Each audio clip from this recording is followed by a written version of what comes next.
Donc bonjour à tous et à toutes. Aujourd'hui on va parler de l'attaque des Titans et plus précisément de l'épisode 11 de la saison 4 avec le dialogue entre Kaya et Gabi. Donc bien avant, je voudrais dire que j'aime énormément l'attaque des Titans, que ce soit pour le corps, le drama qu'il y a, le suspense, le désespoir qu'on ressent chez les personnages, quand ils sont acculés et qu'ils gagnent un tout petit iota, la soundtrack qui est juste magnifique. Mais avant bien sûr de commencer, j'aimerais vous inviter à liker la vidéo, à la commenter, à la partager et à vous abonner. Donc, j'avais envie de commencer par le dialogue entre Kaya et Gabi. Donc, ça commence à Gabi qui dit à Kaya, vous continuez d'ignorer vos crimes, hein?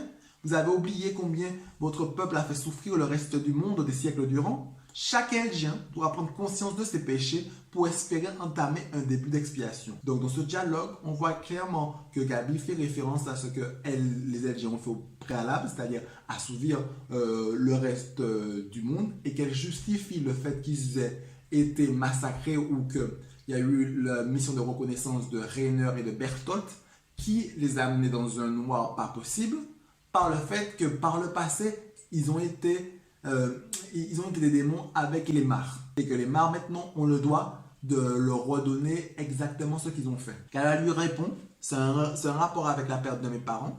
Gabi lui répond à ce moment-là, évidemment, vous pouvez jouer les braves gens, ça n'effacera pas vos fautes. C'est ce qu'on vous apprend à Mars, répond Kaya. Gabi répond, c'est juste l'histoire. Puis, Kaya lui raconte l'histoire de sa mère qui a été dévorée par un titan devant ses yeux et qui avait une fille qui l'a aidé à s'échapper. Gabi, après raconter cette histoire, Kaya lui dit « Qu'est-ce que ma mère avait fait pour qu'on lui en veuille à ce point, pour qu'elle crève ?» Et Gabi lui dit « Vous avez massacré les autres pendant des milliers d'années et en plus, vous l'avez oublié. Pendant des années, les Eldiens ont ravagé le monde avec leurs titans. Vous avez pillé les autres peuples et leurs descendants et décimé des populations entières. Venez pas jouer les victimes. » Ensuite, Kaya dit « Mais ma mère est née ici. Elle n'a pas pu faire toutes ces horreurs. » Gabi lui dit « Vos ancêtres ont commis l'irréparable il y a 100 ans. » Kaya, mais qu'est-ce qu'on a fait de mal, nous, aujourd'hui? Ma mère n'a tué personne, réponds-moi, Mia. Et Kaya continue en disant, il doit bien avoir une raison à la mort atroce de ma mère, sinon ce n'est pas normal. Pourquoi devrait-elle se faire dévorer vivante?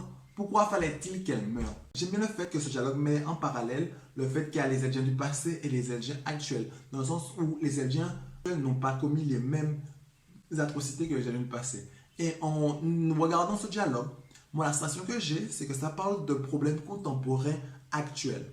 Notamment, on peut le voir notamment entre la rivalité entre la Chine et le Japon, où le Japon, par le passé, par sa puissance technologique, croyait qu'elle pouvait asservir des autres pays, notamment la Chine.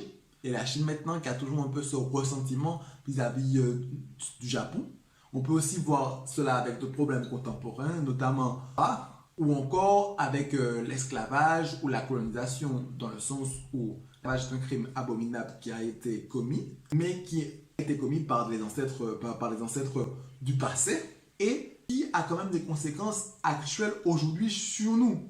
Donc, la question qu'on pourrait se poser, c'est comment répondre à cette dualité, puisque les personnes qui ont commis l'esclavage ne sont plus là, donc on n'a plus à avoir normalement on n'a plus à avoir de ressentiment. Donc, comment répondre? On a l'impression que l'Attaque des Titans offre deux possibilités. La première qui est claire et nette, c'est-à-dire une guerre perpétuelle, et la seconde qui semble être présentée comme vraiment la voie des raisons, c'est-à-dire Armini Mikasa, c'est-à-dire par la diplomatie, par le fait de dialoguer avec chacun. On a l'impression que même si on a l'impression que cette voie est pensée comme la plus raisonnable, on voit aussi que par d'autres personnes, elle est vue comme si elle était utopique et comme si elle ne pourrait jamais effacer ce qui s'est passé dans le passé.